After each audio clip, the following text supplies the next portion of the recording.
Takže čau lidi a dneska jsme ve skateparku. Teď jsme na pantreku, ale za chvilku půjdeme do skateparku a teď vám ukážu, s kým to budeme točit. Takže budeme to točit s Erkesem a budeme to točit s Kubou.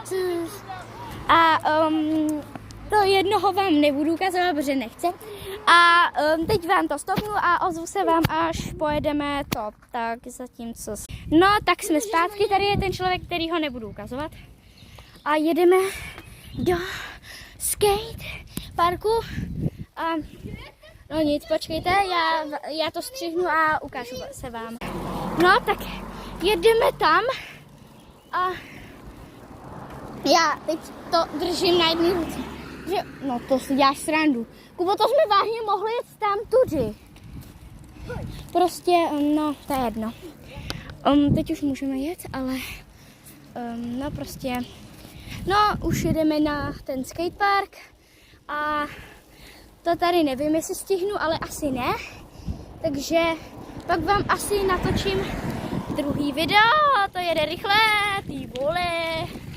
Počkej, ty krása, ty krása.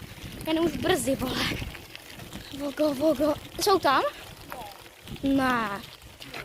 To si tě budou pamatovat, ale. Tam byl vážně.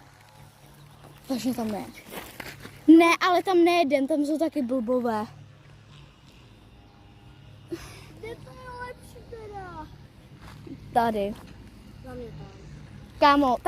Kámo, tam nemůžeme skoro ani jezdit. No, to je pravda, ale tady taky jde na píči. No, sice jsou tady ty ťukové. Platona nepoznají.